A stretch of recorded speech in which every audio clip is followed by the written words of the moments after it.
Ladies and gentlemen, boys and girls, children of appropriate ages, this is the Daily Deucey podcast for today, Wednesday, February 24th.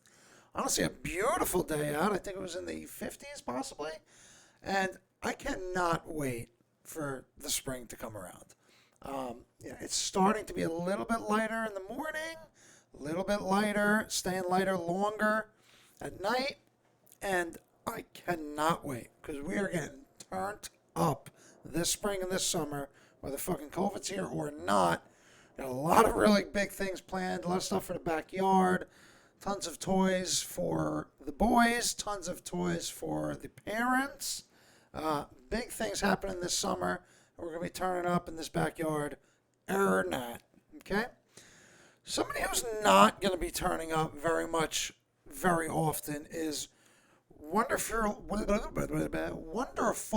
dear leader Andrew Cuomo, who, as you heard a couple days ago, told a fellow Democrat, Ron, I think his name's Ron Kim, from Queens, that he was going to destroy him because he didn't say that what his previous aide, who said they hid half of the COVID data from people, he didn't say that that was fake, so Cuomo was going to rip him to shreds.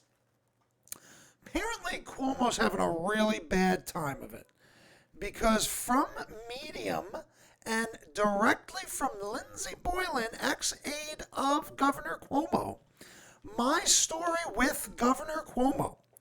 Hey, let's play strip poker. Now, this is more of an actual, it's like a story per se. This lady wrote this and posted it herself. So it's not an article, so we're going to kind of run through it and try to get the juiciest parts from it. Quote from Andrew Cuomo, "Let's play strip poker." I should have been shocked by the governor's crude comment, but I wasn't. We were flying home from an October 2017 event in Western New York on his taxpayer-funded jet. Ooh, she's a good writer. He was seated facing me, so close our knees almost touched. His press aide was to my right and a state trooper behind us. That's exactly what I was thinking, I responded sarcastically and awkwardly. That's actually hilarious, and God bless her. That's a good response. Because it shows like you're not really scared of him, but it obviously shows like you're not really interested in that. And she said she played it cool, but in that moment she realized just how acquiescent I had become.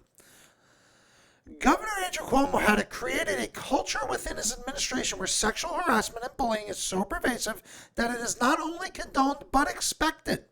His inappropriate behavior toward women was an affirmation that he liked you, that you must be doing something right.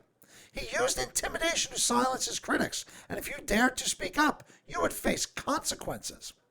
That's why I panicked on the morning of December 13th. While enjoying a weekend with my husband and 6-year-old daughter, I spontaneously decided to share a small part of the truth I had hidden for so long in shame. The night before, a former Cuomo staffer confided to me that she, too, had been the subject of governor's workplace harassment. Her story mirrored my own. Seeing his name floated as a potential candidate for U.S. Attorney General, the highest law enforcement official in the land, set me off. In a few tweets, I told the world what a few close friends, family members, and my therapist had known for years. Andrew Cuomo abused his power as governor to sexually harass me, just as he had done with so many other women, says Lindsey Boylan. So we're going to go past here. Parts of a supposed confidential personal file were leaked to the media to smear her. Last week, Assemblymember Ron Kim spoke out publicly about the intimidation and abuse he was faced from Governor Cuomo and his aides. And Mayor de Blasio remarked, "The bullying is nothing new. There are many more of us, but most are too afraid to speak up." Okay, so just like California is fucking swirling in the toilet right now, and they're going to recall Gavin Newsom, I wouldn't be surprised if Cuomo ends up getting recalled as well, if not put up on charges. And it's really crazy, too, because they had such, people were talking about how great Cuomo was and how he was gonna save everybody from COVID and that he was gonna be the next president and all this. Even I said it. If Cuomo would have run, he would have won. And apparently he would have fucking won anyway because Biden fucking won. But the Dems and pretty much everyone, all the big name political people are scrambling, and they're going to start eating their own real soon. So Gavin Newsom's almost guaranteed to get recalled. Fucking Cuomo is in a world of hurt, and all these people like Assemblymember Kim, he's a Democrat and a fairly progressive one. He is not like, this isn't like a Republican coming to get Cuomo. These are all his aides. I expect the government and its top aides will attempt to further disparage me just as they've done with Assemblymember Kim. I joined state government in 2015 as vice president of Empire State Development. First encounter with the governor came in 2016. So we're definitely, this is like a long-winded article with texts and all types of things. But basically, the continuing theme of this podcast is do as I say, not as I do. So this guy, Assemblymember Kim, he actually thinks that his grandfather died in the nursing homes that Cuomo and his people are forcing fake data onto everyone. So he actually might have some blood in this, and he's going all in for this recall. So we'll figure out, and we'll find out how much power the Cuomos really have soon, because they're in for a world of hurt. And other, like Gavin Newsom, like people gave, some props and shit like that, but Cuomo had such a head start, and he just fucked up the whole thing. And if de Blasio was talking shit on you, possibly the worst politician of all time, you're really fucked, bud. Anywho, Deucey crypto update 12/32/224. Bitcoin back up 5.87% at 49,798. Ethereum up 8.6% at 1650. XRP is basically even at 47 cents. And look at the old Doge crew coming back heavy, up just under 27%. So, 3 reasons Bitcoin price is quickly recovering from its severe 23% correction. Bitcoin recovered quickly from 44,800 to over 50,000 in under 22 hours, and here are 3 key reasons why. Bitcoin futures fund. So this one's kind of floofy, and I'm going to kind of go to the rest of them really, but Bitcoin futures funding rates substantially dropped. Across major futures exchanges, including Binance, Bybit, and Bitfinex, the funding rate of Bitcoin has dropped to 0.01%. When the futures funding rate is high, it means the market is overcrowded with buyers and the rally likely overextended. This creates a major risk of a long squeeze, which can cause the price of Bitcoin to drop quickly. With the funding rate back to 0.01%, the risk of a long squeeze is significantly lower, and if a new uptrend ensues, the rally could be more sustainable.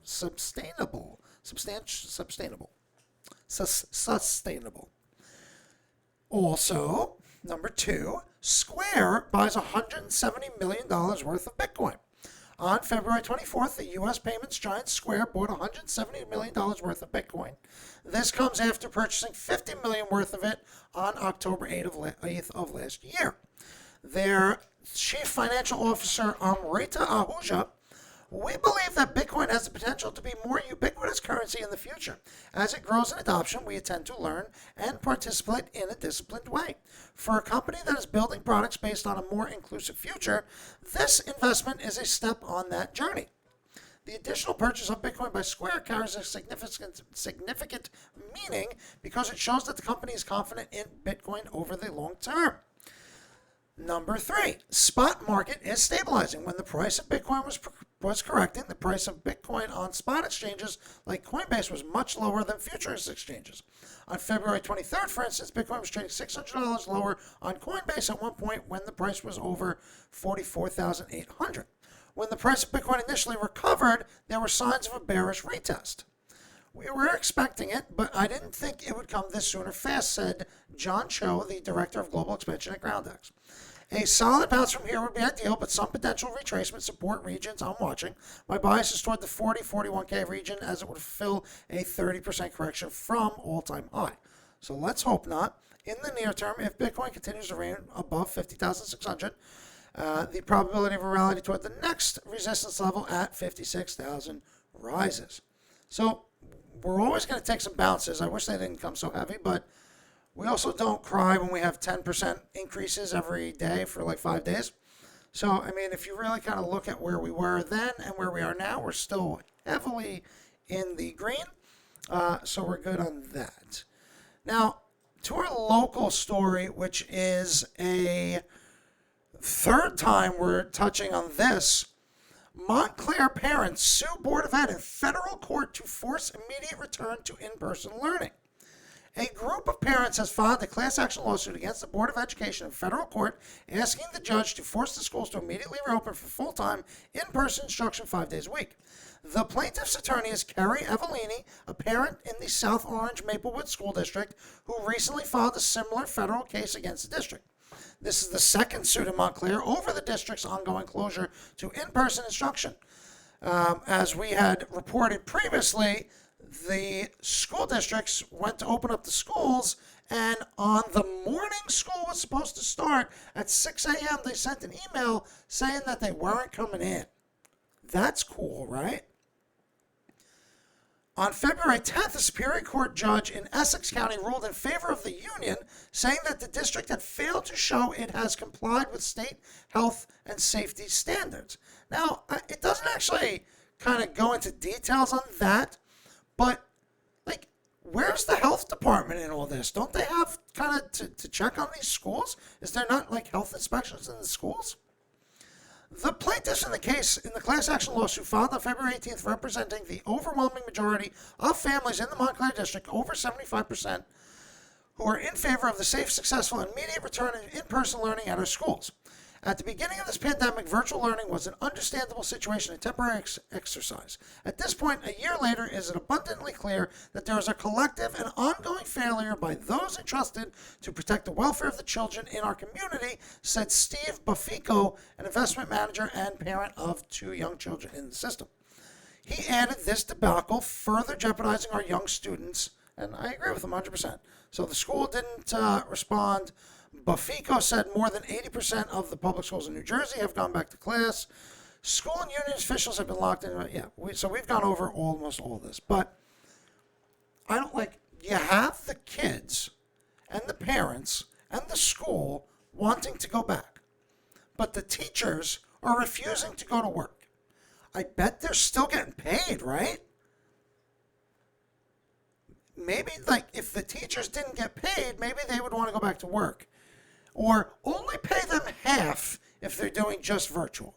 Now listen, my wife's a teacher. I understand virtual is difficult, but it's a lot easier than getting up, getting the kids off to school, getting fucking dressed, going to class, dealing with these kids shitting themselves. I understand virtual has its hardships, but also, wearing no pants and shit while you teach also is a positive too. So, again, Montclair teachers, go back to work. Or they should just be fired and bring in other people who want to teach the kids. Another story of, and this actually kind of goes into a shift that really did happen. So back, even when I was growing up, and I'm 37, so the Republicans used to be the kind of big corporation, rich people, puritanical, they always wanted you to not curse on your records or in video games. And the Democrats were supposed to be the, gritty union workers and small business people and stuff like that. That's definitely switched, right? All the big corporation tech people are super liberal and left and Democrats. All the people who are trying to censor people and be puritanical about it are all left. And, they're all the super rich woke people now, right? So there's definitely a shift in that. And here we have Chicago lawmaker proposing a bill to ban sale of violent video games like GTA. The ban will forbid the sale of violent video games outright. Carjackings are on the rise in Chicago, and as a result, one local lawmaker is proposing a bill that potentially bans the sale of violent video games in the city altogether, instead of actually looking at real reasons like gang violence and less funding for the police and things like that. We're going to ban video games. It's just not taking a responsibility for what is actually happening. As reported by the Chicago Sun-Times, Democratic Representative Marcus Evans Jr. has introduced a bill that will amend the city's 2012 law that prevents the sale of violent video games to minors to be expanded to a full ban. HB 3531 will take a ban that applies only to people under age 17 and expand it wholesale.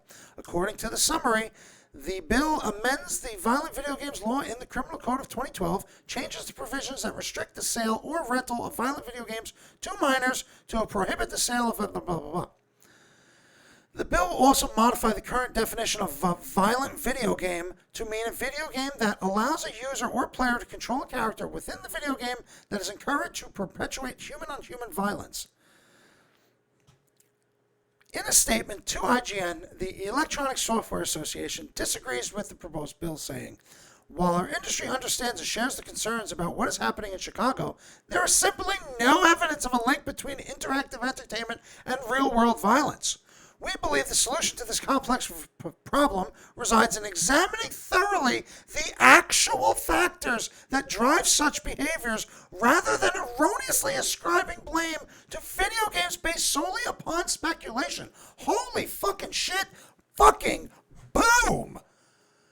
Yo, the ESA just shit on this guy.